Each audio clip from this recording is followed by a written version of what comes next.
Welcome to the family here on Purple Mafia. I am your host, Pellegrino Joey, or Joey Awajan. Purple Mafia is available on all of your favorite podcasting apps. I thank each and every one of you once and always for downloading and listening to this show. It is a great pleasure to be back on board with you once again today.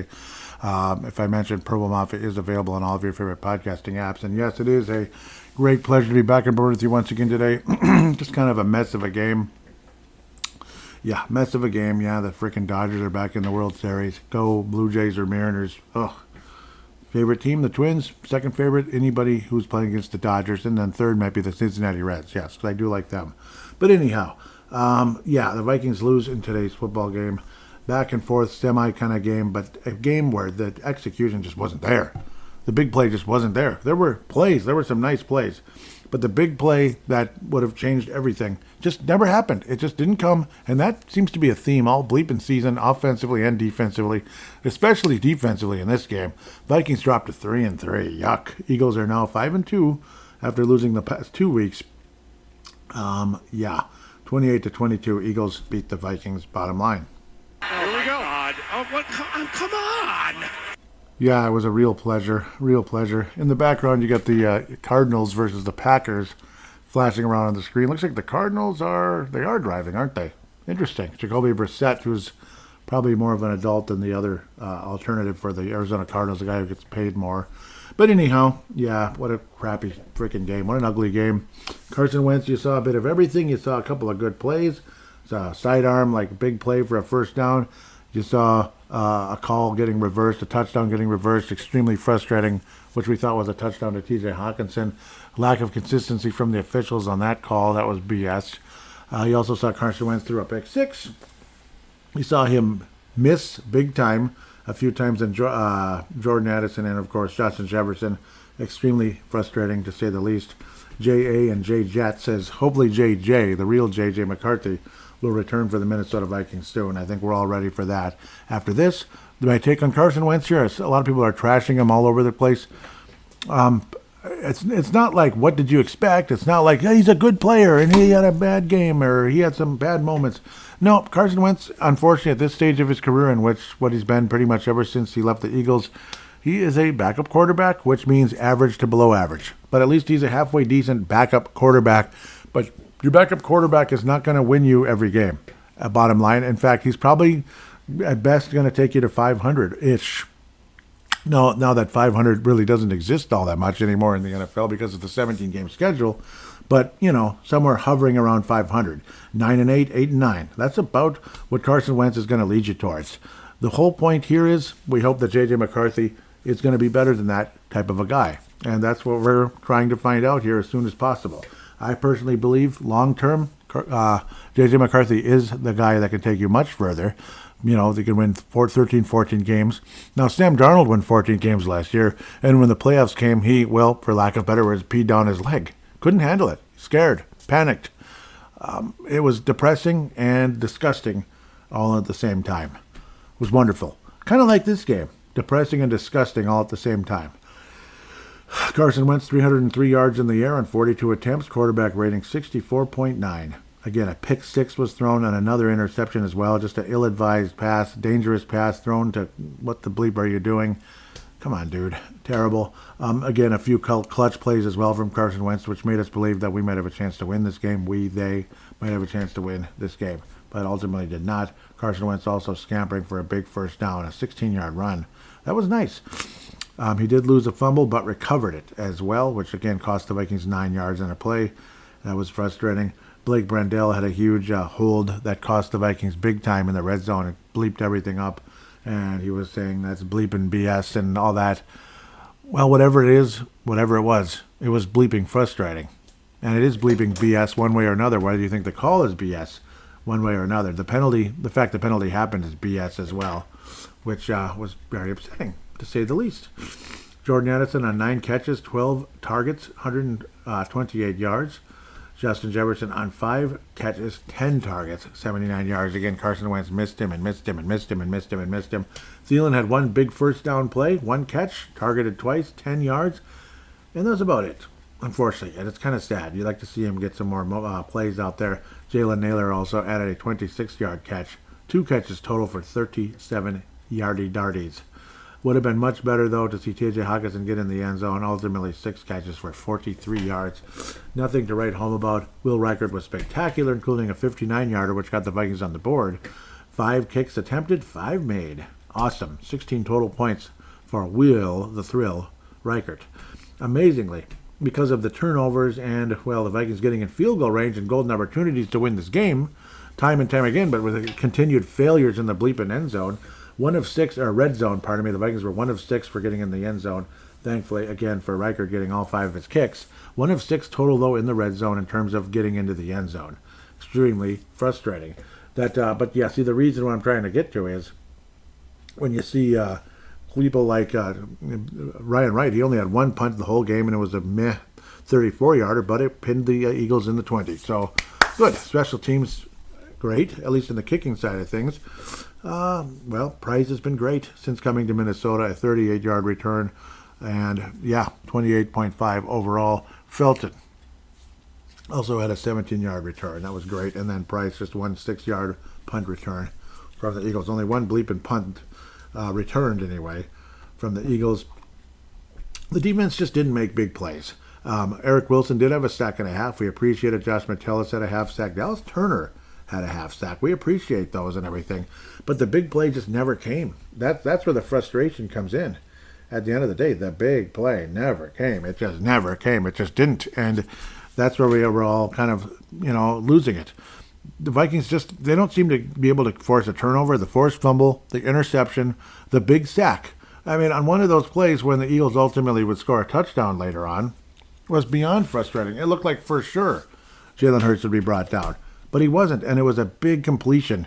The Eagles were pushed back with the holding calls and such, and the frustration. What was it like, third and 15, and of course the Eagles get the first down. Looked like the Vikings were going to bring down Hurts. It would have been like 4th and 20, 4th and 18, whatever. And of course there was a completion as Hurts was able to create some space for himself, roll out, and complete the pass. And the frustration just mounted like you wouldn't believe. Unbelievable. Unfrickin' believable. The Vikings having to settle for field goal after field goal. Again, big play after big play was made also by the Eagles, a 70-yard drive. That was, again, that long drive that ended up eating a ton of clock in that fourth quarter. Vikings couldn't get into the end zone on that 61-yard drive, where Will Reichert would just have a chip shot 39-yarder or 29-yarder. 35-yarder on a 51-yard drive as well to put the Vikings within 2 versus taking the lead. See, the Vikings never could take the lead because they couldn't get in the damn end zone other than one Jordan Mason run on a fairly short drive. That was kind of like a gutted out type of thing. When the Vikings were working themselves back into the game, greatly appreciated. Frustrating, man. Super frustrating. But it's, again, failures after failure after failure after failure in the red zone. Cost this team. When you notice Will Reichert, 34-yarder, 28-yarder, 35-yarder, 29-yarder. God, but then you had that 59-yarder again, put the Vikings on the board midway through, late into the first quarter to make it 7-3 versus 7-0. Vikings had their chances, but ultimately didn't capitalize when the opportunities were there. Didn't capitalize defensively and didn't capitalize offensively either. Both sides deserve blame in this game. Not making tackles defensively, and again, like I was saying, that big opportunity to sack Jalen Hurts and make it 4th and long, get the ball back, and who knows, maybe the Vikings win the football game. There's a chance they would have. Instead, the Eagles end up keeping that drive alive and ultimately score a touchdown, and all the momentum went back to Philadelphia, at least enough of it, and the Vikings ultimately were unable to get the job done. Now that I've said ultimately 55 times. Okay, something like that. Felt like it. Harrison Smith did have at least one decent play along the way. Good pass deflection. I remember that very well. But a couple of huge plays. Was at a 79-yard touchdown completion, catch and go type of play, where basically Isaiah Rodgers was beat. But it wasn't all his fault necessarily. The help just wasn't there. And that was extremely frustrating. Now, Rodgers getting beat is Rodgers getting beat. But at the same time, the help wasn't there. That's not good. This defense just didn't look like they were prepared for this Eagles offense. Didn't look like they were prepared at all. Okay, sure. The Vikings defense did stop Saquon Barkley time after time, keeping him to a long of only 9 and yards per attempt, 2.4. That's 2 yards in a cloud of dust right there. So great at the end of the day when you look at that. 18 rush attempts for only 44 yards. But for crying out loud, I mean, other than that, Mrs. Lincoln, how was the play? That was nice. But then you have Smith getting that 79-yard completion, Brown 45-yard completion. Oh, man. 2 receiving touchdowns for Brown and 1 for Mr. Smith there. Frustrations, to say the least. Dallas Goedert with 18 receiving yards. That's why I caught him in fantasy. He's just, there's not that much there. And that's okay. Good for him. Whatever. But it was really something else. Elliott missed a 39-yarder, or was it 41? Excuse me, which was pretty surprising. That gave the Vikings a chance to do something. But again, ultimately Minnesota did not capitalize offensively or defensively when the opportunity was given. Yes, he forced the Eagles into a field goal attempt. 1 bleeping field goal attempt. That's it. Otherwise, when the Eagles got into scoring territory, they scored touchdowns. That's bullcrap. Complete bullcrap. Timely penalties and such. But generally speaking, untimely is a better way to put it. But generally speaking, again, the execution simply wasn't there offensively or defensively throughout this game. And that's where the frustration literally mounts for everybody watching this football game, including myself and, of course, you as well, I am quite sure. Any other details here that I really want to get into? Not so sure, really. Again, the 3-13 for Wentz makes you feel better. That's great. But I'm ready for J.J. McCarthy and hoping and praying. As you could tell, Kevin O'Connell was very frustrated during the course of the week. He probably was hoping and believing that J.J. McCarthy would be ready to play this upcoming week versus the Philadelphia Eagles. And who knows what would have happened? Who knows? Who knows what would have happened? The defense would have still given up the big plays, most likely. But maybe the execution would have been slightly better in the red zone opportunities. Again, 1 of 6 in the red zone opportunities. 1 of 6 is pretty lousy. In fact, it's so lousy it frickin' sucks. It's the kind of stuff where, when Jerry Burns many years ago in 1989, I forget if the Vikings played Cincinnati in that game. I think it was way back in '89, good old days, where the infamous famous Jerry Burns F-bomb tirade after the game because he was pissed off because the Viking fans booed Schneckel. Schneckel was the offensive coordinator. He called him the offensive coach, but the offensive coordinator for the Minnesota Vikings at the time, because the Vikings didn't get in the end zone once. What was it, like 5 or 6 kicks made? And that's great and everything. But, play calling wasn't up to par, and the fans booed the bleep out of him. And the fans booed the offensive coordinator when his face went on the screen. And, that's kind of probably how Viking fans feel today. In this case, the Vikings lost. In that game, they won. And I remember, was it Patrick Royce all those years ago said, "Coach, did you win the game?" And he said, "I think we did, yeah." And then the gathering was, chuckled, kind of yucked it up for a minute. But what was it, like 81 F-bombs thrown in that press conference that lasted about 5 to 8 minutes, something along those lines, 5 to 7 minutes. Bleeping. It was interesting, Jerry Burns. But, it was similar in terms of this couldn't get in the damn end zone. The Vikings didn't get in the end zone once, but it wasn't enough. Once they got in the end zone. Wentz once. Yeah, that was cute. Was it funny? Probably not. Raise your hand if it's funny. Nobody. Well, okay, sorry. Anyhow, yeah. It's time for J.J. McCarthy. It's time. It's time for J.J. McCarthy. Is he ready? It's kind of like a sink or swim type of thing. Yes, the Vikings will have to play the Los Angeles Chargers on the road on Thursday. But I don't know. I mean, it's an extra couple days for McCarthy's ankle to heal. Is it not enough time? Then I guess it's going to be 10 more days to possibly see J.J. McCarthy. But I got to think this is Wentz's last stand, either today or Thursday. We'll probably see, barring more injuries for J.J. McCarthy, you pray not, or terrible performances. They might be it for Wentz, at least for this, at least for now. And I'm not like, oh my God, I never want to see Carson Wentz again. I don't feel that way at all. I don't. And you might think, you want to see Carson Wentz in there? No, I'd rather see the starting quarterback be the starting quarterback for the Minnesota Vikings. The starting quarterback is J.J. McCarthy. But at the same time, if Carson Wentz is your backup versus, Josh Dobbs versus, Sean Mannigan versus, you just name all these slappy quarterbacks that have come through this organization over the years. These guys that really were more third string than second string quarterbacks. Carson Wentz is a second string quarterback. So it's not like, again, come out and trash the guy into kingdom come. But at the same time, no. If I much prefer to see J.J. McCarthy out there. Much prefer to see J.J. McCarthy out there. Am I making a strong point? I think I would like to say it's a strong enough point. I'd rather see McCarthy. But at the same time, you can't just say Carson Wentz is this fourth string quarterback that doesn't belong in the NFL. Oh, he belongs in the NFL as a second stringer. Yeah. That's kind of the point that I'm trying to make here on Purple Mafia. Jordan Mason, to me, is a starting running back in this league, and he's more reliable than Aaron Jones. Aaron Jones frustrated the bleep out of me last year.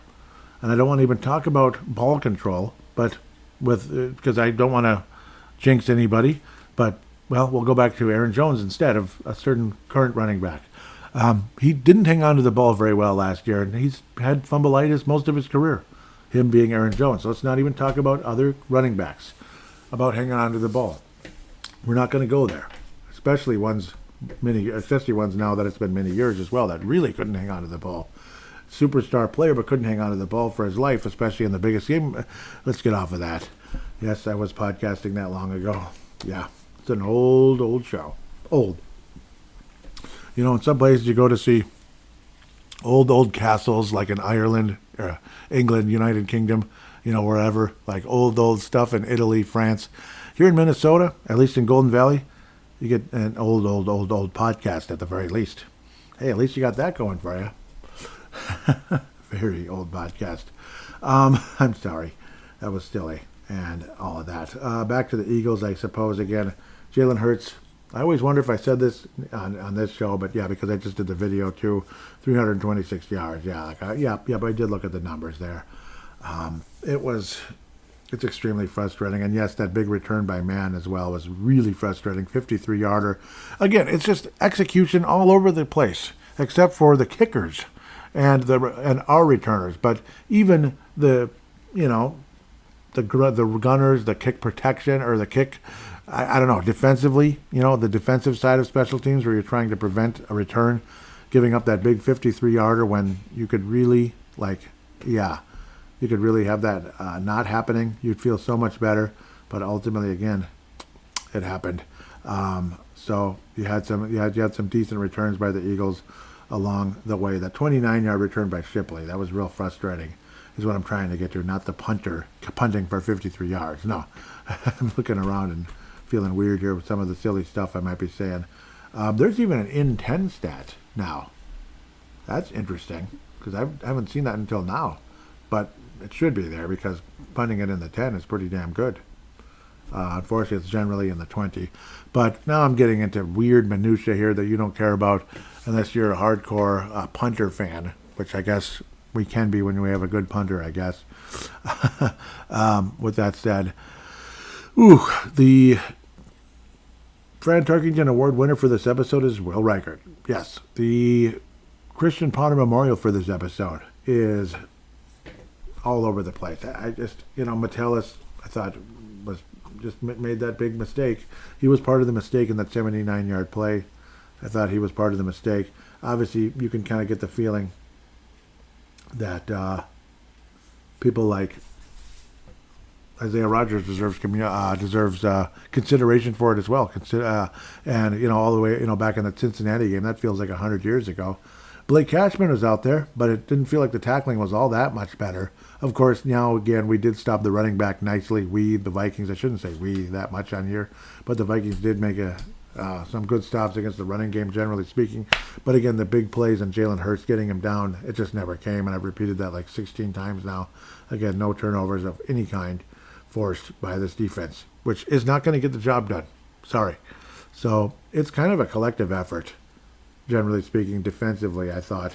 we'll say the Vikings secondary is going to get it done here. Is going to get the Christian Pound Memorial, even though you could say the front line, the pass rush deserves some angst as well, but at least he did have a sack and a half from Eric Wilson and such. So the general Vikings secondary is going to bring home the Ponder Memorial.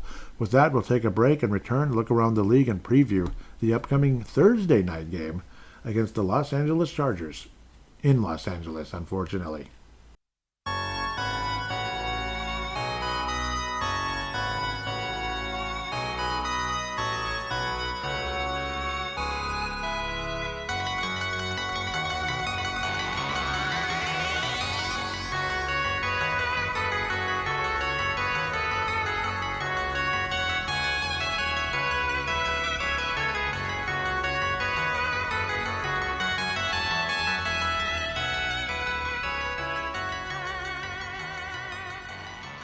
And we are back here on Purple Mafia segment number 2. Time to look around the league a bit. Some interesting ones, of course, upcoming with the Los Angeles Chargers. I still haven't gotten San Diego Chargers out of my system. I don't think I ever will. San Diego Superchargers, San Diego Superchargers, right? Isn't that about the way to go with that? I don't know. I like saying San Diego Superchargers. It sounds better. Doesn't it, though? Is it too terrible to say that? I don't know. Whatever it is. We'll open things up with the pretty epic Thursday night football. We've had some good Thursday night games lately, haven't we? The newly acquired Joe Flacco going to the Cincinnati Bengals. Remember how good Joe Flacco was when he got to the Cleveland Browns a couple years ago? Remember that? It was like, holy crap. He's way better than I remember him being for quite a while, going back to the days with the Ravens or something. Basically, after Joe Flacco had been pretty much a pretty lame journeyman with the Jets and the Broncos, it was like, yeah, he's okay, I guess. And it's like, oh, look at him with the Browns. And then this year it was like, and all that after that season with the Colts. Now he's blowing up with the Bengals. Who would have thunk that? Bengals are now 3-4. Again, remember, they did open up the season 2-0. The Bengals beat the Steelers. It was in Cincinnati, so okay, sure. We'll give the Steelers that a little bit. Aaron Rodgers with another 4-touchdown pass game, but 2 interceptions in this one. 249 passing yards. Quarterback rating was still over 100 at 103, but 2 INTs did not help. Mr. Warren was able to run for 127 yards. Did not get in the end zone. Also did not score a touchdown. Receiving added 31 yards, so total yards of over 150 there. Pretty impressive, to say the least, regarding Warren. Boy, this was a pretty wild, crazy game, to say the least.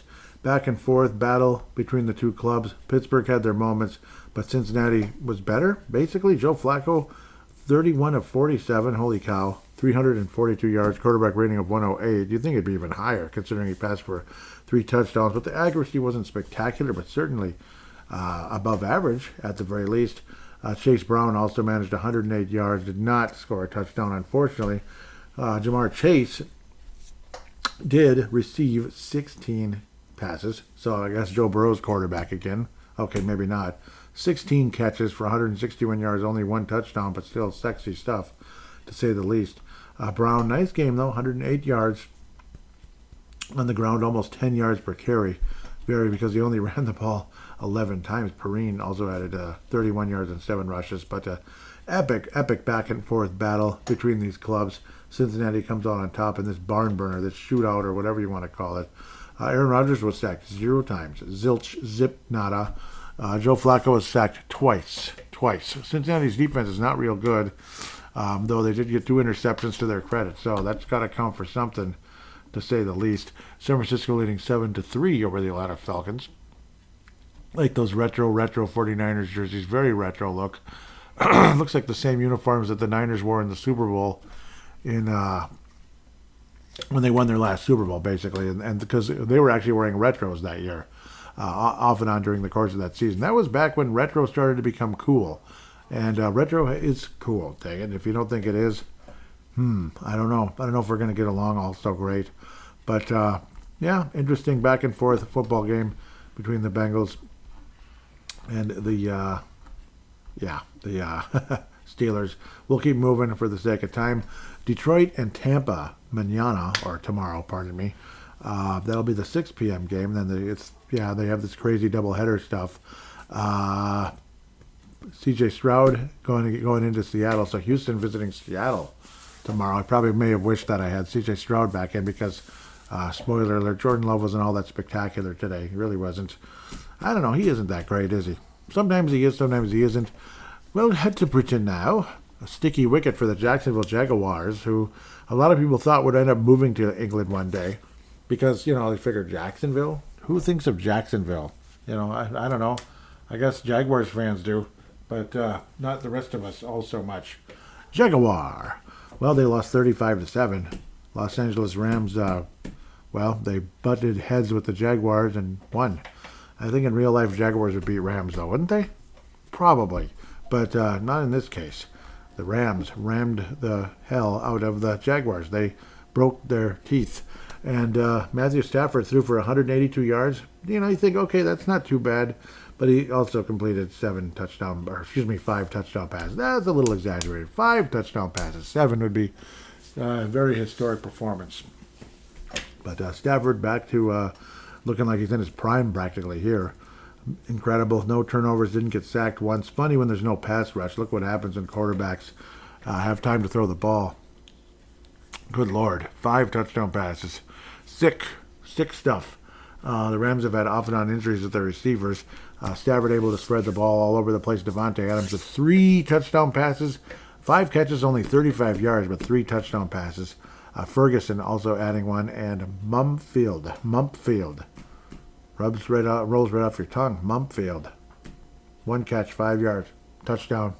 That's right. Receiver after receiver being hurt. Like big name guys like Puka Nacua. But then Parkinson also, he's a tight end. He had some moments. He led the team in receiving yards with 47 in a game that the Rams destroyed the Jaguars. And again, Stafford threw for 5 touchdowns. Wrap your head around that. I can't do it.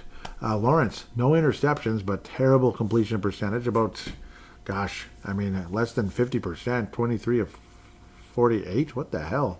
So he'd have to have completed, it would have to be 46-23 to be even 50%. Awful. Travis Etienne Jr., I've been mispronouncing it all this time. 44 yards on the ground. 5.5, but they were playing from behind the whole game. So whatever. Hunter, the Jacksonville Jaguars, with 8 catches and 101 yards. He was a highlight film for them, but there ain't much to brag about in Jacksonville or in England or whatever. Yeah, Wembley Stadium. They went out and played and performed, but it did not work out too well for the Jaguars. The Los Angeles Rams were very victorious. Very victorious, my lord. Absolutely. And I'm not trying to exaggerate the accent, because when you do, you sound like an idiot. But when you try to sound fairly accurate to the... Now I'm starting to sound Aussie, mate. Yeah, wrong accent. Starting to sound more Aussie than British. But the Los Angeles Rams got the job done, and they, simply won the football game. Jacksonville was quite in a sticky wicket, only 7 points. So, dropped down to 4-3. They've had a couple of disappointing weeks in a row, and Jacksonville continues to, suck a little bit, but I suppose they still have a real chance to make the postseason. Rams have an excellent chance to make the postseason. My man, my lord, my friends, whatever we call ourselves over here. Bloody hell. The Bears, but that's later. Bloody hell. I think Miami fans up in arms. But, okay, can I talk about the Miami Dolphins now? I like the Dolphins. I do. I've had a soft spot for the Miami Dolphins since I first knew they existed. You can probably tell when I do this show, I kind of like the Dolphins. You can kind of tell, right? I wanted to give them a chance this year, dang it. And I like Mike McDaniel too. But he's toast, and it's unfair. I think what's happening to him is unfair. The Cleveland Browns beat the Miami Dolphins. You know, the same Browns that the Vikings, well, almost lost to last week as well, because the Vikings are a bleeping mess too, but not as big of a bleeping mess. Cleveland Browns, my Aussie friend named Vince Germano. You know, there's the Aussie accent versus British. It's Aussie, mate. Aussie. Cleveland Browns win their second game of the year, 31-6 over the Miami Dolphins. Can I talk about Tua Tag or whatever the heck his name is? Well, I don't even care what his last name is. I don't care how to pronounce it. I don't think he deserves to have his name pronounced correctly because he's an ass. What do you think of that? He's an ass. He throws teammates under the bus. He throws coaches under the bus. He gets a $200 million contract. He whines about the cold. And, yeah, and he throws his teammates under the bus and performs like this. He can go to you-know-where. That's where he can go. That's how I feel about Tua. You aren't going to be hearing me talking good about him ever again on this show.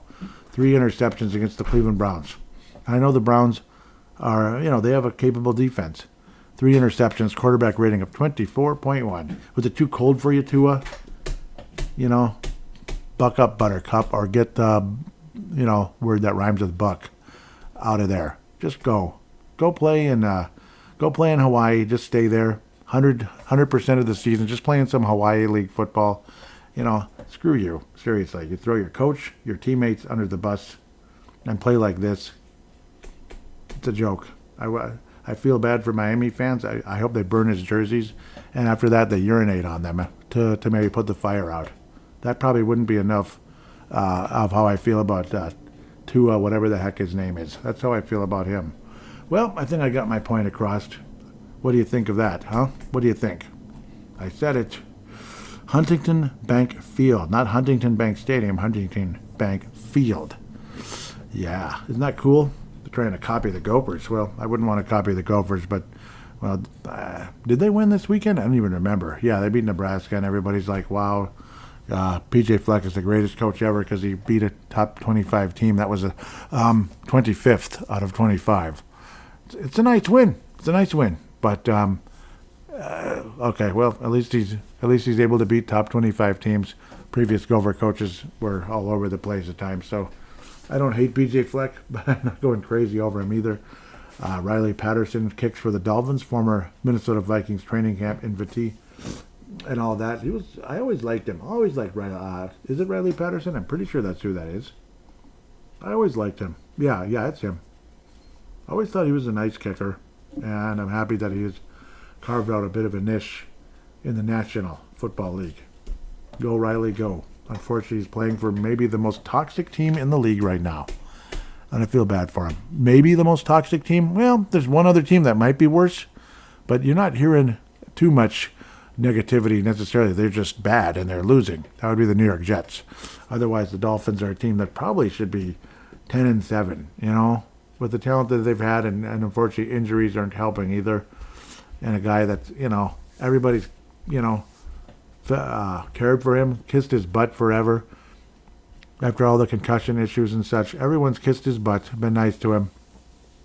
And he behaves like this. He still gets his bleeping money because guess what? He's still going to get his money. He's just laughing at all of us, you know.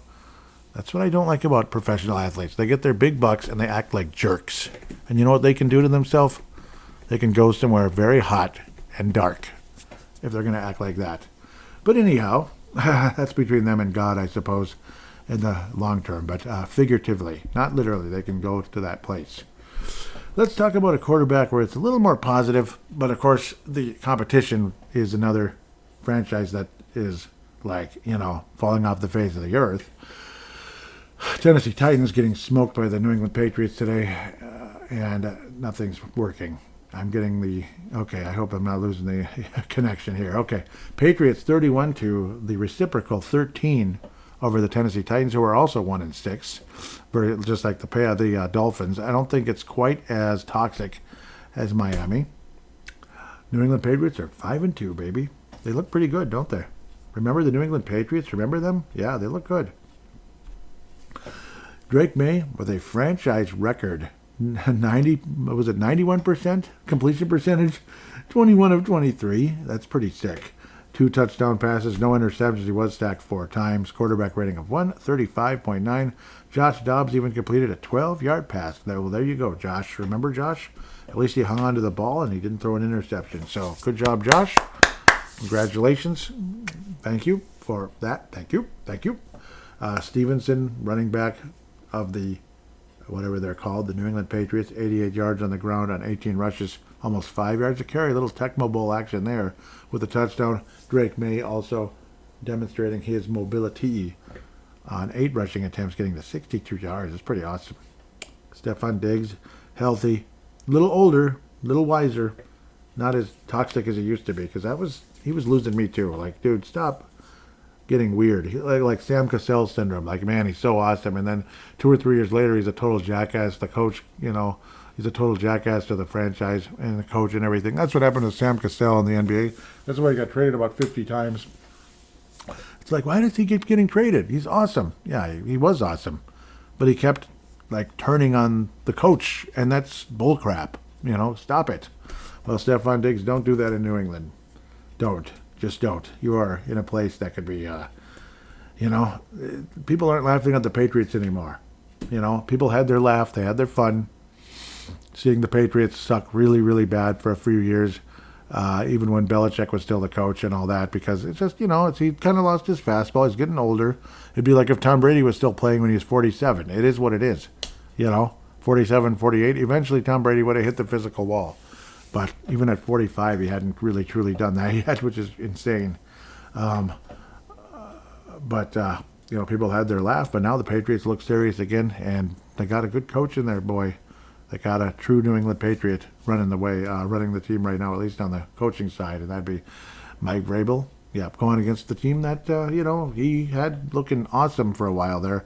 Unfortunately, when things just kind of slowly but surely started going the wrong direction. Team players get old, hurt, or move on, or whatever happens to franchises. Their window closes and they start sucking.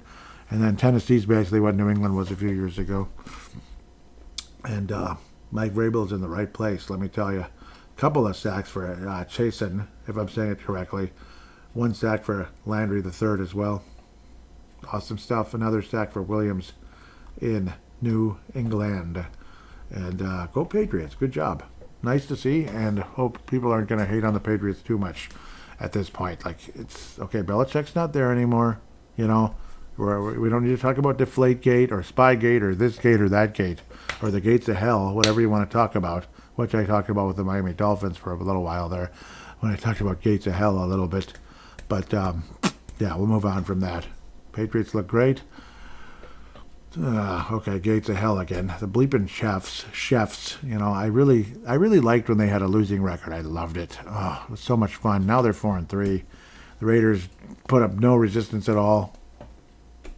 Pathetic. 31-0. Yeah. Do I need to say anything else? I don't even want to. Maybe we'll look at a little bit of this. Geno Smith has fallen off the face of the earth. I think he's done. Pickett comes in and throws for 8 yards. That's terrific. Thanks, Pickett, but I suppose at that point it didn't really matter for a hill of beans. Geno Smith has fallen off the face of the earth the last few weeks.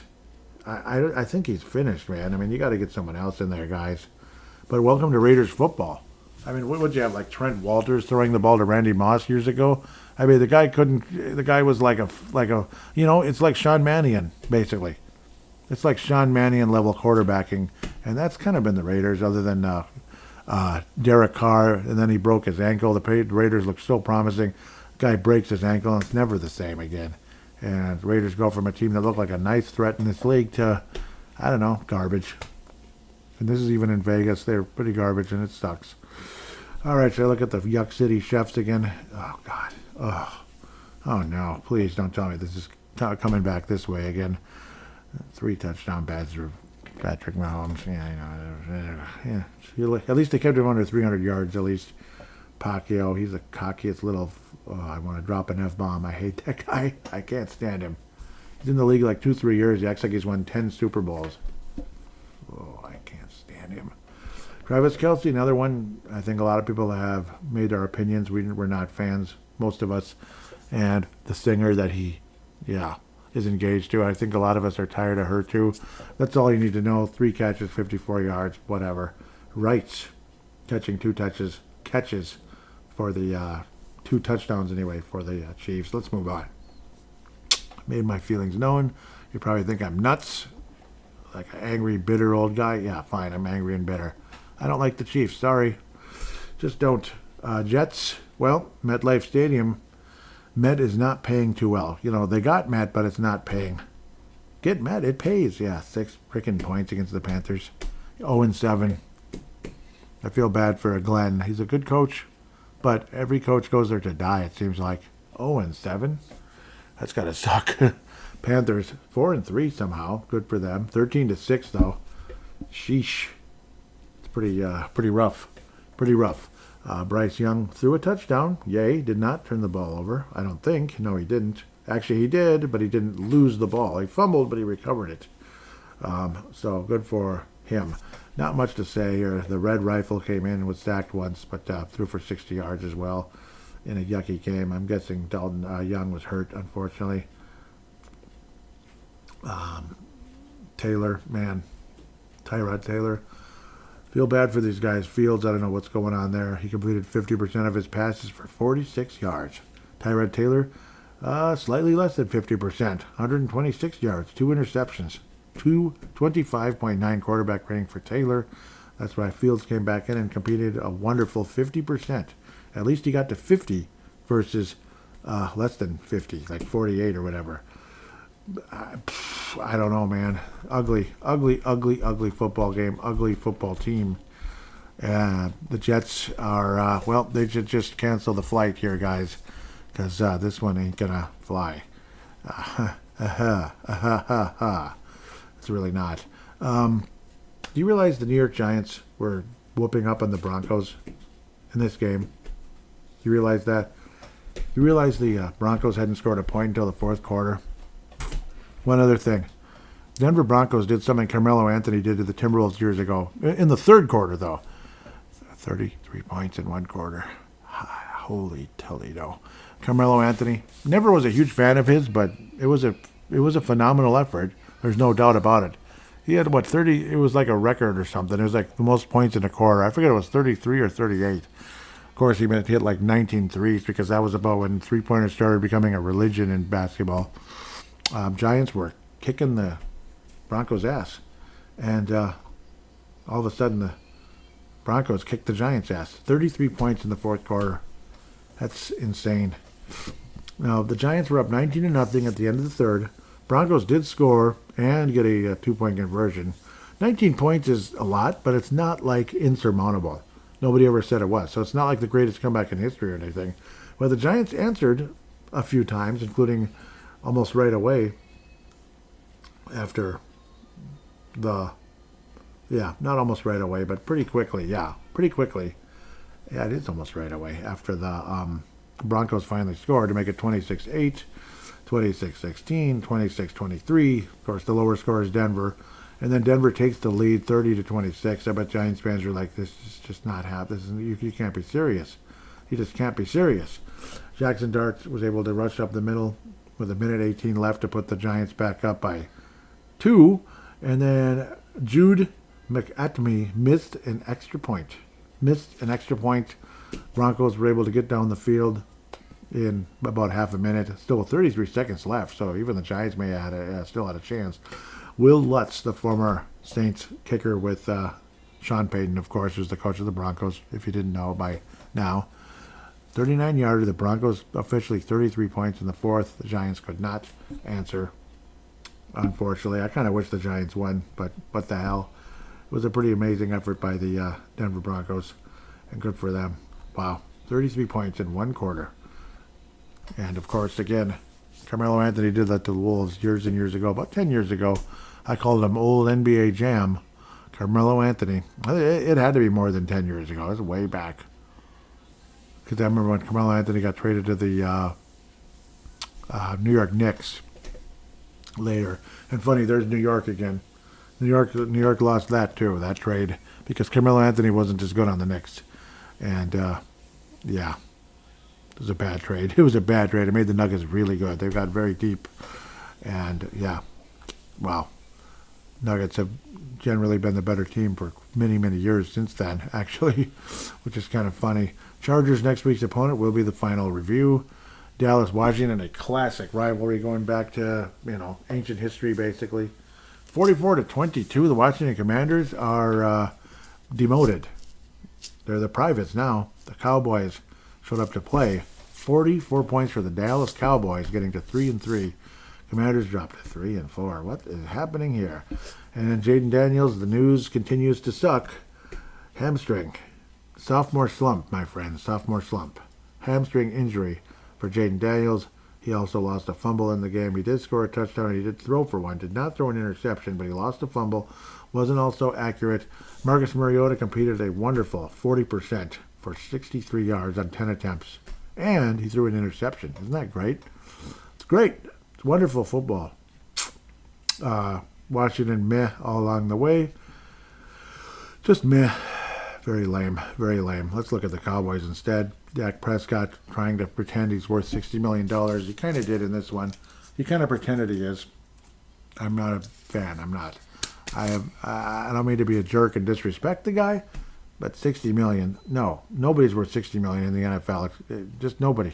I don't think, except I know old Yuck City Chef's guy is probably in that territory. But you know what? Even if Yuck City Chef is making only $30 million a year, only $30 million a year, endorsements, my friends, endorsements. Yeah, it doesn't even matter, how much. It doesn't. That's why I laugh at some of these stars for this other league that plays basketball, that whines a lot. Not the NBA. Now, I don't like everything the NBA does either. I think they're ridiculously overpaid, but holy crap. But the other basketball league, well, all they do is whine. The whiners, NBA, just, put that together. They get endorsements, believe me. We're not stupid.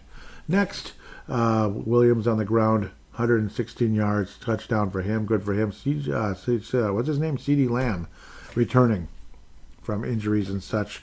110 yards for a TD, good for him. And Ferguson for Dallas with 2 touchdowns. Congratulations, good for him. And Dak Prescott, 30 pass attempts for 21 completions, and 3 touchdown passes thrown. Good for Dak Prescott for Dallas Cowboys.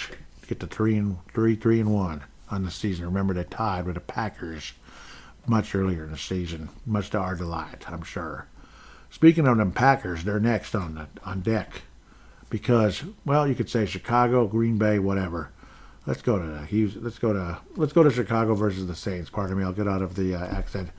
Maybe we'll do a little Chicago accent. The Bears are 4-2, and the Vikings are not. Vikings are 3-3. Minnesota Vikings are in last place. Last place. I kind of saved that for now, even though you already know anyway. The Saints did win a game this year, believe it or not. They're 1-6, just like the toxic Dolphins and the toxic or crappy Tennessee Titans. Yeah, it's wonderful stuff. 26-14, the Bears beat the Saints. Yeah, it's a real tough opponent. I know, it's real tough. Tough stuff. But they won the game. Spencer Rattler with 3 INTs, 2 touchdowns, but 3 INTs.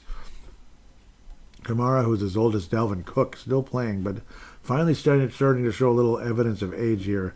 Olave was by far the star for the Saints with 5 catches, 98 yards, and 2 touchdowns for the Saints. Otherwise, Chicago, the monsters of the Midway, and Caleb Williams was not the biggest factor as to why the Bears won. Not really. Not really. It was the running game. It's the running game in this case. They ran right through the Sons of Guns. Caleb Williams, 15-26, 172, 1 interception, and a quarterback rating of 61.7. Not turning too many heads.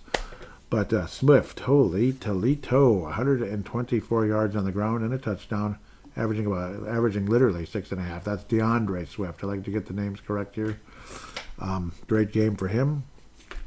I'm stuck and lost here, and I apologize. The system's kind of weird here. But 124 yards on the ground and a touchdown. And then Munangai with 13 rushes, 81 yards, 6.2 rushes a carry, and also got in the end zone. Caleb Williams only ran for -2. So Caleb Williams definitely not the reason the Bears won this football game. Not at all.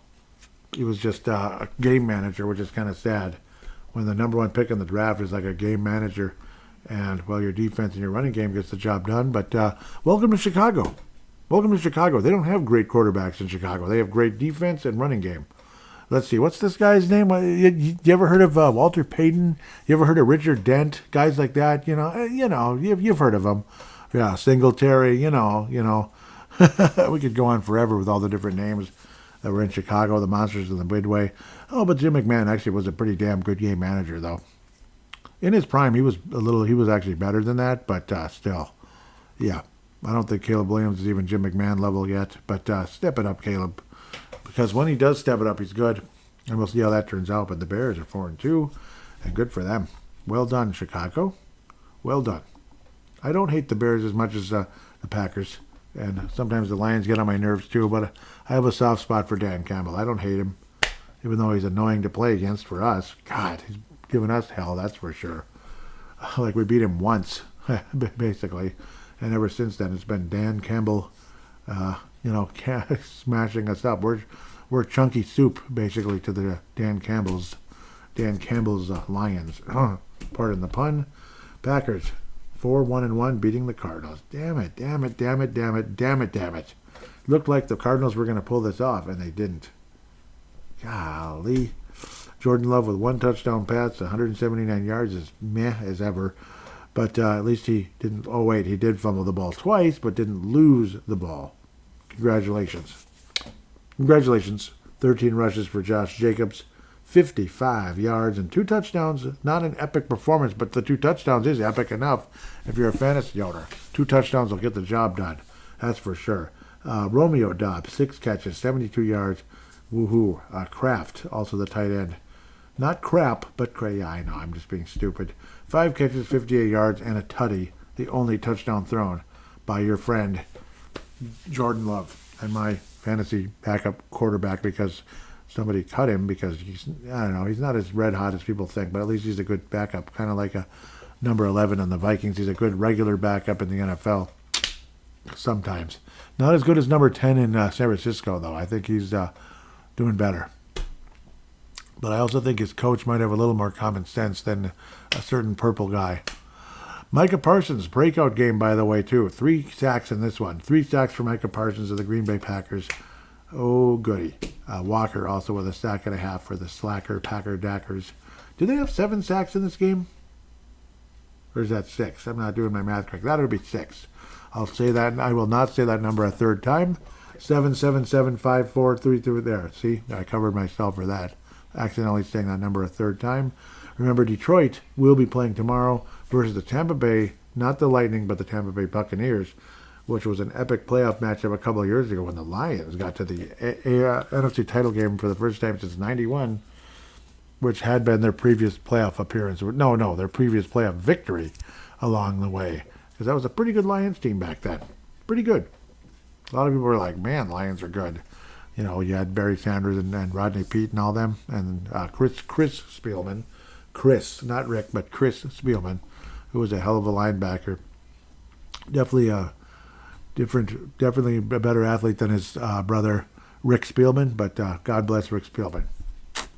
Had his moments with Minnesota as the vice president of football operations, and eventually the general manager. In football, the general manager is the big boss. In other sports, it might be the vice president or POBO, president of basketball or whatever, president of hockey or whatever. That's the real boss in that sport, where the GM is like an assistant. Whereas in this sport, the GM is the big boy running the show when it comes to player personnel and all that good stuff. God, I love the annoying sounds we get to hear. Let's get to the Los Angeles Chargers. The Rams did some butt kicking today. The Chargers did not. The Chargers kind of semi got their butts kicked by the 6-1 Indianapolis Colts, who look like a Super Bowl team. Now we all know that's probably not going to last, but enjoy it for now, I guess. Yeah, I mean, I think it's another one of those magic carpet rides that's probably going to end at some point, just like the 14-3 Vikings. Excuse me, 15-1. Okay, that team, and then and Case Keenum 13. I know that's what it's like, though. It is. You look so promising, and then everything just goes up in smoke. Don't be surprised. But if the Colts end up winning the Super Bowl, God bless them. Daniel Jones, old DJ, who could have been at least the Vikings backup, or he'd be starting right now. I guarantee you he'd be starting if he was playing like this. He's the starter. 34 attempts, 23 yards, 288, and 2 touchdown passes. But there's a guy named Taylor there who ran for 3 touchdowns. He's like the real MVP of that team. Jonathan Taylor, by the way.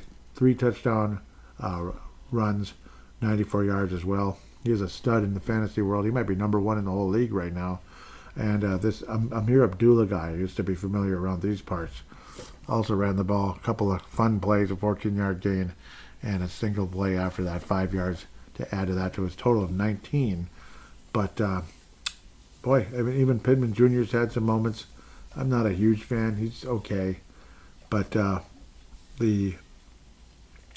Amir Abdullah's been a wonderful kick returner. He had an 81-yard long. So he's been a good kick returner for them. Could use help there. But it is what it is. 2 sacks for Buckner of the Colts to kind of help the cause as well. Now let's talk about the Chargers. Who's this Chargers team? I don't know. I don't know anything about them. Justin Herbert, well, last time he played the Vikings, he kicked our ass. It was depressing. It was in the U.S. Bank Stadium. I believe that was Coach Zimmer's final season, wasn't it? I do believe, my lord. Yeah, because it's every 5 years, right? Because it's like 1, 2, 3, 4, 1, 2, 3, 4. It's every 5 years. You know, you play the four different divisions, one after another. It was Zimmer's last season, man. I can't believe it's been that long already, because this is Kevin O'Connell's 4th season with the Vikings. Crazy to think about. Herbert came in and looked like a future star in this league. It looked like this guy is a big-time legitimate quarterback, you know, clutch plays, and any type of hope we had, he was going to bury us. Well, Justin Herbert threw for 420 yards in this game. 3 touchdowns and 2 interceptions, though, costly. Justin Herbert did put up the numbers, but he also screwed up. So it is what it is. And Daniel Jones did not screw up, did not lose the ball, did not throw an interception. And Daniel Jones has had a hell of a season because of that. Herbert has his moments. The next game, he throws for 150 yards, 1 touchdown, 1 interception, or just 1 touchdown. That's kind of what Justin Herbert has been off and on, particularly the last couple of years. So it's going to be interesting. Khalil Mack was out this week with injury. We'll see if he'll be healthy, because I know he could be a problem. Oh, no, he did play. Excuse me, he was activated. He came back from injury. My apology. That's what I was saying for notes. He's the only guy to get a sack in the game. Khalil Mack is back. Mack is back. He only had 6 sacks last year, and right now I believe he has 2. Congratulations. 2 tackles, too. 3 tackles. He's been pretty mediocre. Man, it seems like yesterday he was a star player. He's getting older, there's no doubt. Khalil Mack has definitely had some moments, though. A couple years ago with the Chargers in 23, he did have a renaissance, had 17 sacks. He was spectacular with the Raiders. His first 4 years in the league, got to Chicago. Spectacular first season in 2018, where the Bears looked awesome. Ever since then, he hadn't even gotten double-digit sacks until 2023 with 17. He exploded that year. Last year, only 6. Starting to show some age, I think, a little bit. Slowing down a bit. It's just reality setting in. And this year, well, he's got 2 now. Congratulations. Yeah, he's getting older. He's just simply getting older. He turns 35 on Feb 22nd. So, in more honest or more accurate terms here, he's 34. Yeah, that was kind of weird the way I worded that. But Chargers, yep, you have some pass rush. They have some capable defense. There's no doubt about it. Justin Herbert, again, did rip our heart out years ago in U.S. Bank Stadium, so that's why we're on the road this time. It's kind of a switcheroo.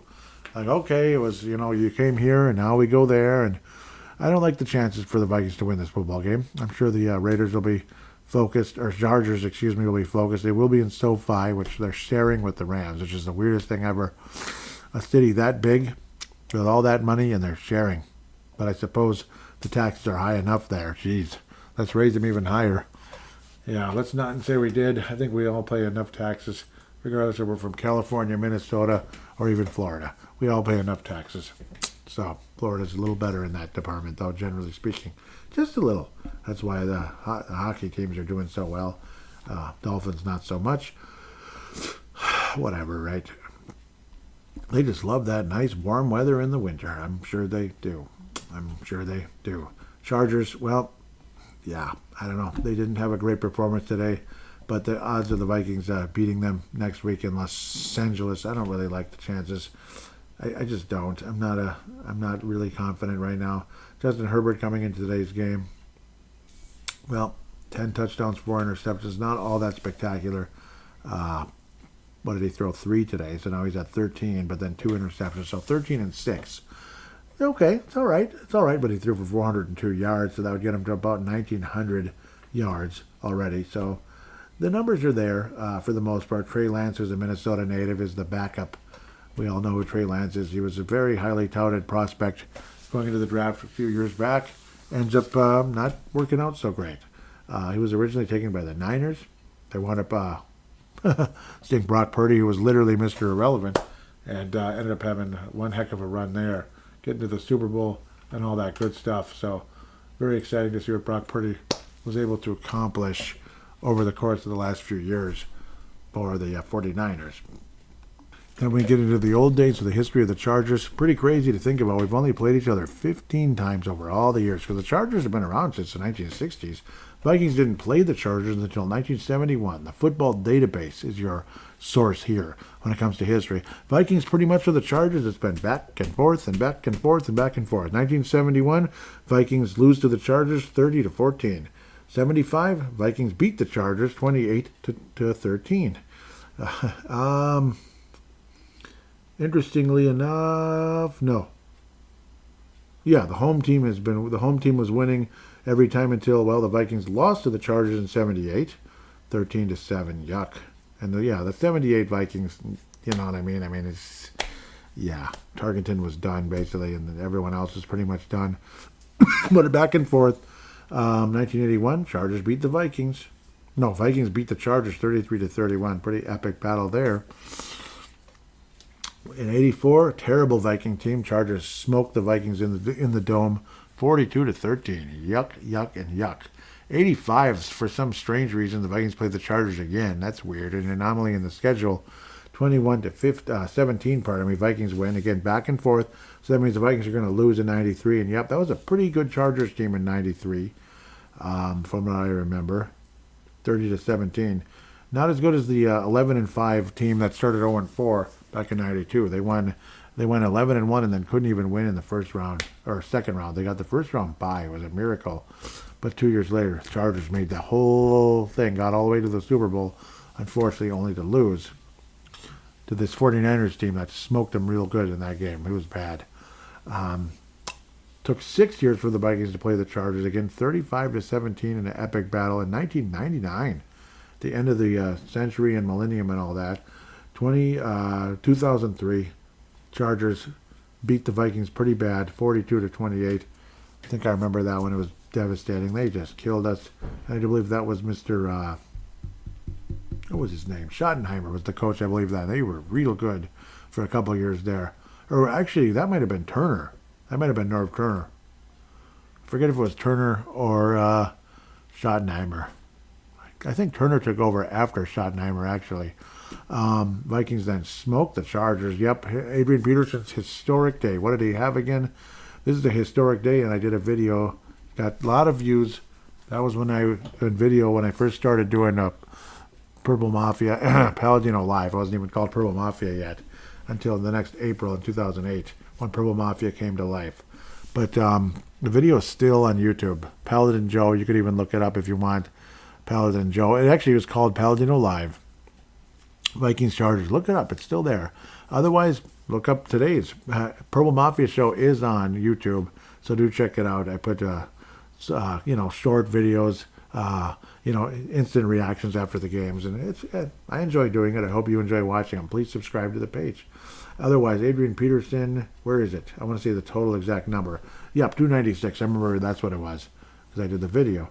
Adrian Peterson with a historic day. 296 yards on the ground, 3 touchdowns. Chester Taylor even got the ball in the end zone. Talk about a running game working that day. Oh, my God. LaDainian Tomlinson was an aging star, was definitely slowing down, only 40 yards on the ground at 16 attempts. Ouch.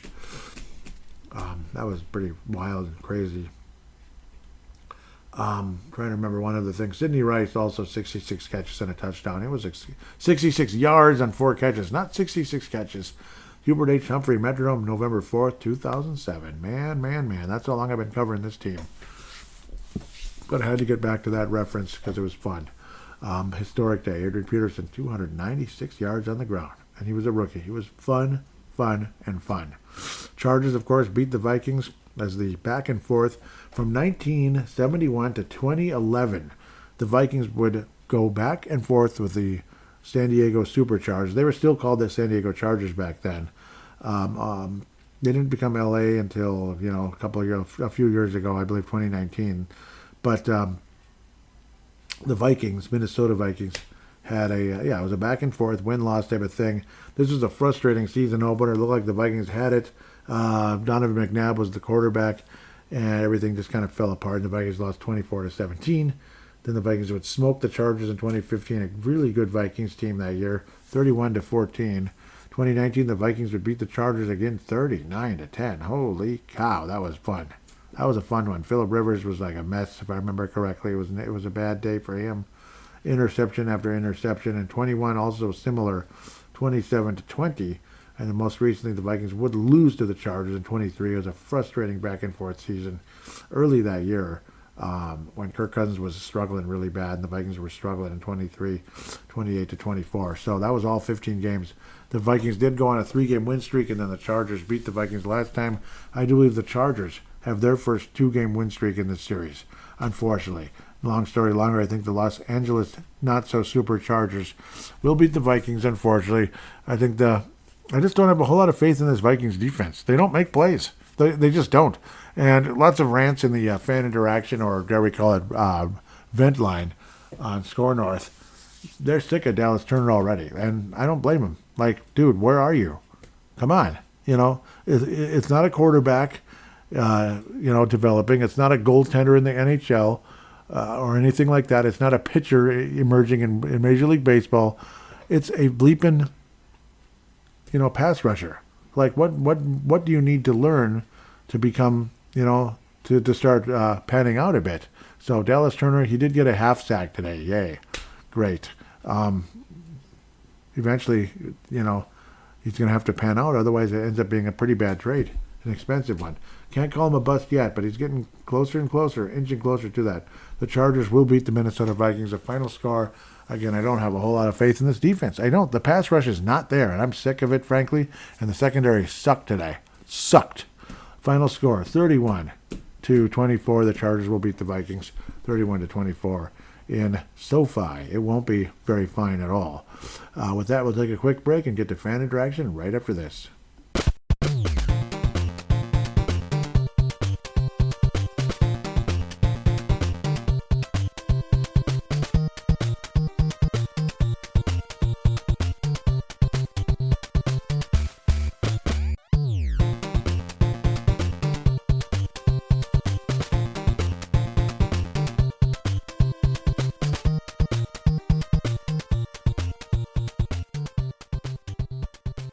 And we are back here on Purple Mafia, segment number 3, 49ers 13-10, late in the third quarter, if I'm looking at this correctly. Yes, over the Falcons. This was the NFC title game back in, 2012, if I remember correctly.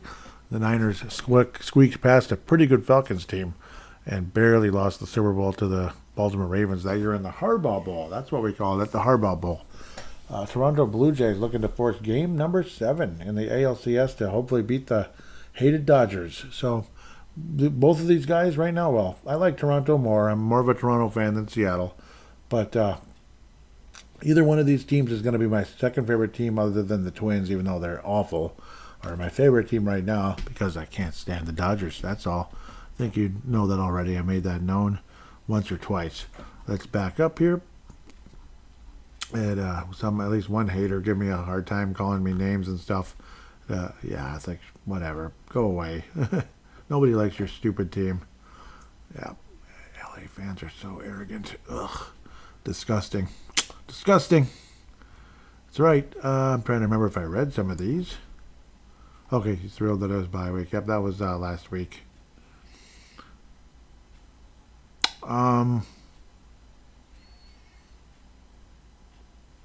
What the hell? Okay, I gotta back up here. Yeah, I think this is all after, so I'm gonna read these now. Yeah, these are all after the game, I think, or after last week's show, if I remember correctly. Yeah, they are. Okay, so let's get to it. Mad Martin, let's go to Twitter at Purple Mafia Show. Unfortunately, on Facebook, nothing. Unfortunately, there's nothing on Facebook again, so it's Twitter all the way. And I hope I can hear from some of you guys more and more. I'm glad Mad Martin's here.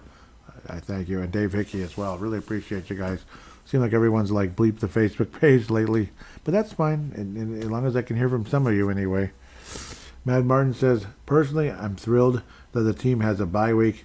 It's a great opportunity for injured players to rehab and get healthier for the upcoming game against a tough Philadelphia team that's coming off 2 losses. Yep, I was agreeing with that, basically. Yeah, and it's frightening how many injuries. We're only second to the Niners. I was saying something along those lines. Mad Martin says, the break also gives players a chance to rest, relax, and enjoy some personal time. Since we haven't had an injury report this week, it'll be interesting to see who's listed. We're still unsure about the severity of Carson Wentz's shoulder injury. Yep. Yeah, I mean, I always wonder what the heck the deal was. Maybe that was one of the reasons why he was such a mess today. I was thinking it's definitely been vague just how bad the shoulder injury was and is. Still up in the air as far as who the quarterback will be. Mad Martin continuing saying, what really pisses me off is looking back to that 2023 season when Cousins went down, and instead of thinking there's some great young talent in the draft, we went to have those stupid wins versus the Raiders. Yeah, the stupid wins like that Raider game in particular. Was it 3-0? He said, what a pointless win that turned out to be. Yeah, it was awful. It was awful. It was like the Twins beat the California Angels or something, Los Angeles Angels of Anaheim or whatever. Or the, I guess you could call them the Las Vegas Oakland A's. No, Las Vegas A's, if they ever play there in like 2028, I think. Mad Martin continues saying, as a franchise, we never learn, do we?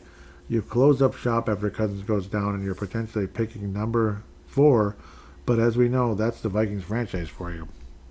It really is. Yeah, we ended up 7-10. Like, that did us any good, really, right? Did us nothing. Like the Zimmer era, and it clearly was a lost season. We'd finish 8-9 or something. Garbage. Kind of like the Minnesota Wild. Mad Martin continued. This was, of course, during the break week, which is great. I'm glad Mad Martin did get in touch here during the break week. He said, so it's possible that J.J. McCarthy might return as a starter. I hope he does at some point. It's me saying that. However, if his high ankle sprain isn't fully healed, we might see Max Brosmer step in at quarterback instead. For now, I'm just going to relax and root for our division rivals to lose. Skol, brother. And yep, Skol back to you. Dave Martin, Mad Martin out of Northern Scotland. Continuing. Any Jets fans that have traveled across the pond to watch this garbage deserve a medal or perhaps therapy. I would say both. Mad Martin continues, says, I guess there are plenty of people with serious disposable income. Yeah. I guess you're probably looking at around $2.5 to $3,000 per person coming from the States.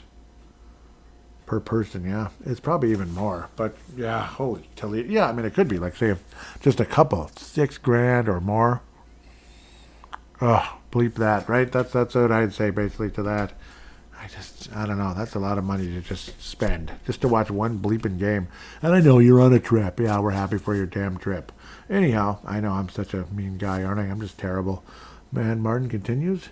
I think... Let me see. Come on.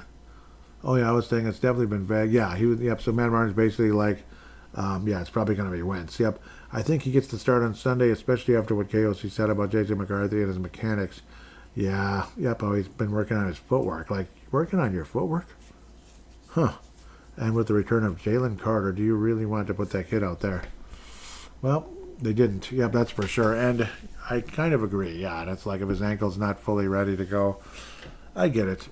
Yep. I was kind of worried about that for a while, too. It kind of is what it is. It kind of is what it is, isn't it? I mean, whatever we say about Carson Wentz, he is battle-tested one way or another, and today was another battle. Oh, did I respond to that? Yeah, I said, yep, we never learned, do we? Yep, that's what he was saying. Okay, come on. Okay, continuing.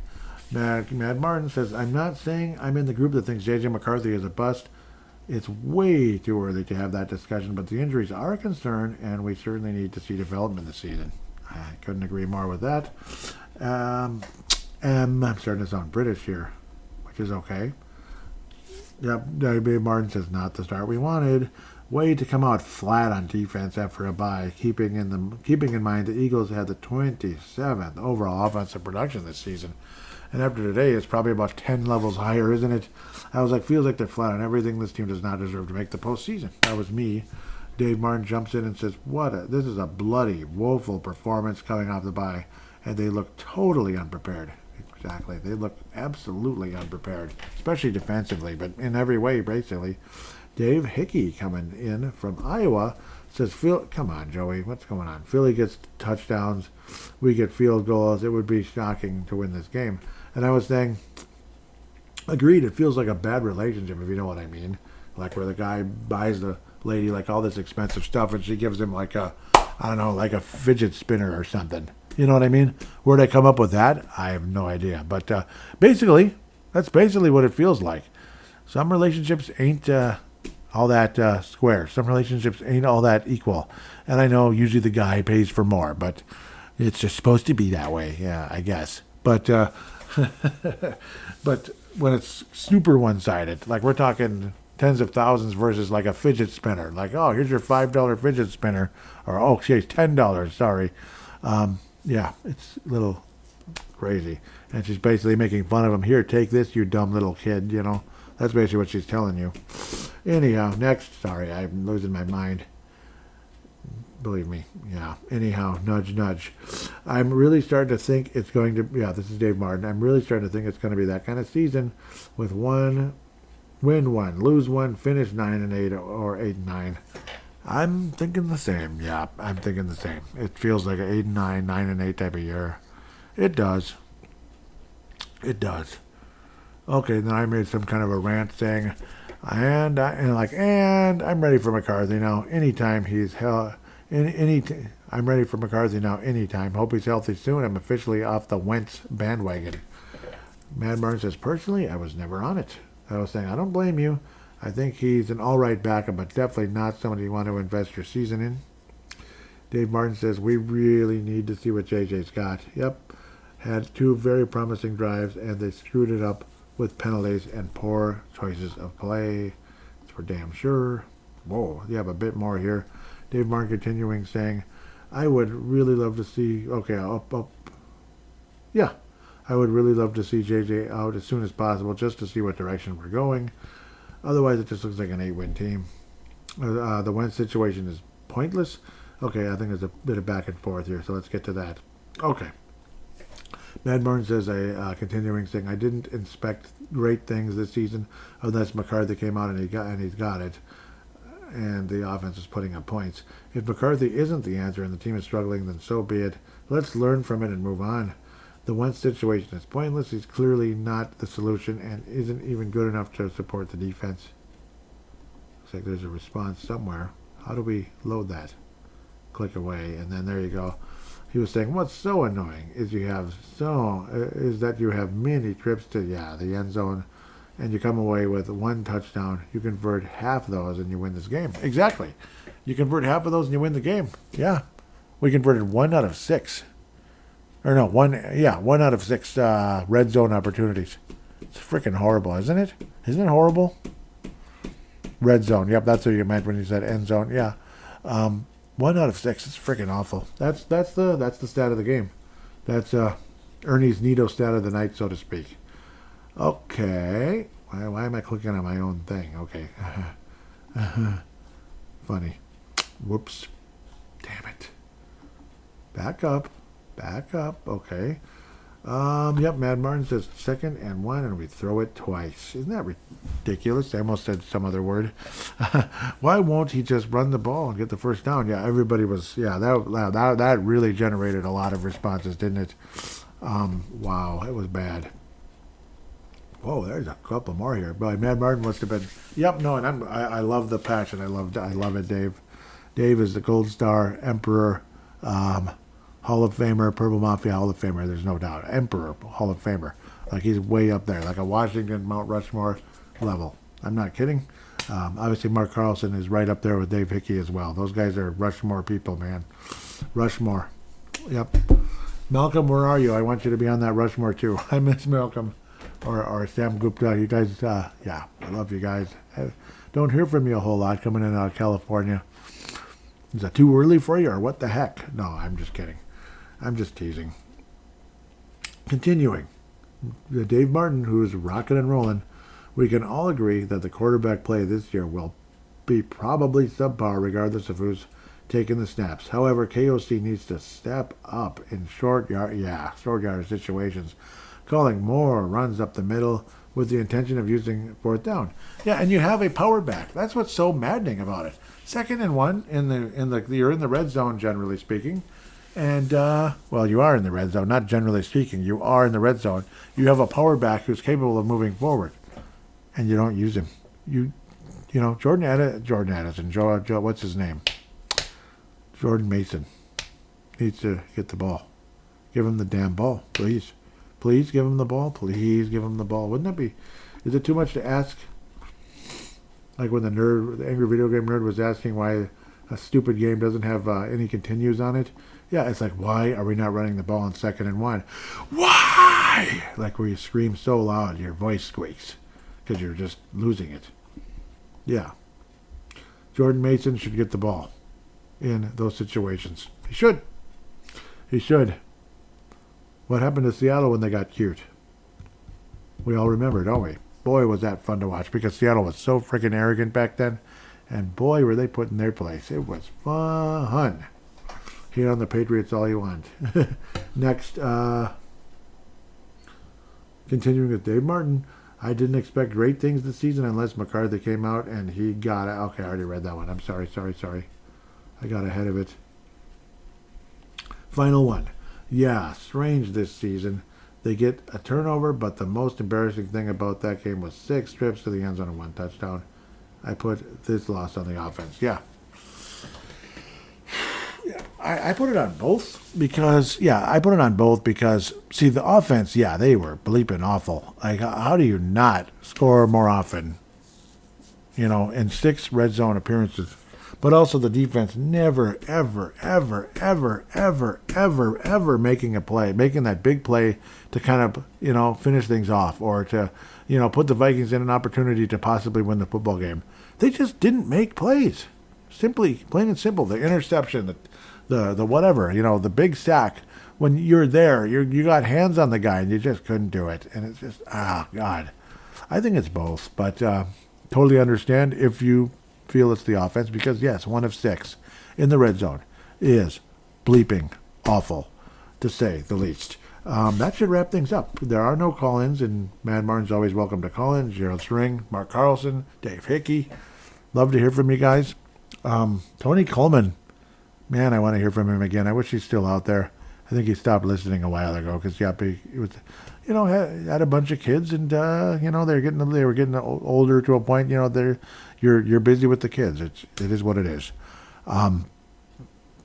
Doggone it, I wish people wouldn't leave the show, but people do sometimes. Sometimes maybe they come back too, though. Maybe you're in and out a bit. Anthony from LA all those years ago. Malcolm McSween coming out of the southern part of California. Sam Gupta. Oh, you guys are the greatest, and I really miss you. I'd like to hear from you more often on here, if possible. Miss you. Man, there was just in case he's listening. Well, no, he's been listening all these years. He's silent, and he's got his own show, and he's really good. Justin Day, man, awesome guy. He called me the OG Purple Mafia show, or Minnesota Vikings show, and let me tell you, or like in the podcast world anyway, and that meant the world hearing that from him. I remember when he said that, I was just, oh my God, that means a lot, because Justin Day's been pretty successful on YouTube, so he's been great. He does a great job. So, really, truly. So, with all that said, I just want to continue to say how much I appreciate you guys for listening. I might as well throw in this tiny little personal tidbit. I don't like to make the show like a bunch of personal stuff, and it's, like, oh, I'm going to talk about me now. No, I got my group number got selected for jury duty. Yuck. So yeah, we'll see how that turns out. It starts tomorrow. Hennepin County Government Center, whatever the heck it is, downtown Minneapolis at 8:15 in the morning. Well, I get up early to cut grass anyway, but now I can't do any of that. And the other job is on hold because of that too. So it's fun. Thankfully, the company I work with does cover you when you're on jury duty. So because otherwise you get like $20 a day. Thanks so much. You can give. Yeah, I won't get on any political rant here. I apologize. I almost did. Almost was about to, and then it's like, but well, okay. I just don't know what to say. Certain people pretty much live for free and don't work in a fancy place, and they can't even fork over more than $20 a day when you're, working your ass off with 2 jobs and you have to put everything on hold. It is kind of weird, isn't it? So I'll just leave it right where that is. With that said, also, well, Halloween's coming up, and yeah, well, I'm not a huge Halloween person, but boy, the fall colors have been gorgeous lately. Isn't it nice? Or are finally starting to show up anyways, what I'm trying to say. They're late as heck this year, but you're starting to see some peak fall colors with specifically sugar maples and red maples. It's beautiful. Most beautiful trees in the fall to me are the maples. Gorgeous. Not the silver ones as much. They're just yellow, but they're okay. But the red and the sugars, gorgeous. Gorgeous, gorgeous. And yes, the autumn blaze. They're not my favorite. I like sugar and red more. But I think I've said enough now. Thank you so much for listening. Please put a positive rating on Apple Podcasts, especially. Click that like button and subscribe when it comes to the YouTube page. Facebook page, try to bring that back to life. Mike Dale, I didn't even mention. Yeah, Mike Dale, what happened? I miss you, man.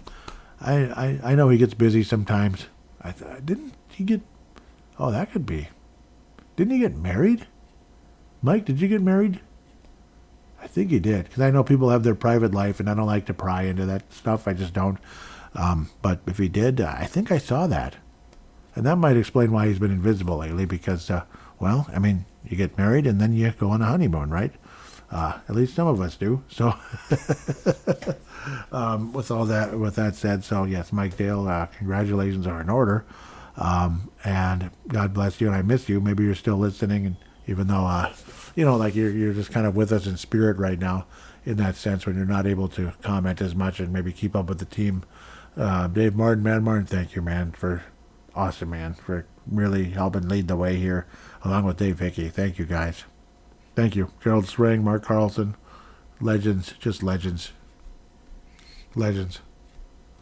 Yep, so just I would like to continue to tell everybody that listens to the show and has been for so many years how much I appreciate the living heck out of you. I'm going to keep saying that forever. With that said, thank you so much for listening. God bless you, and we'll be back in a week.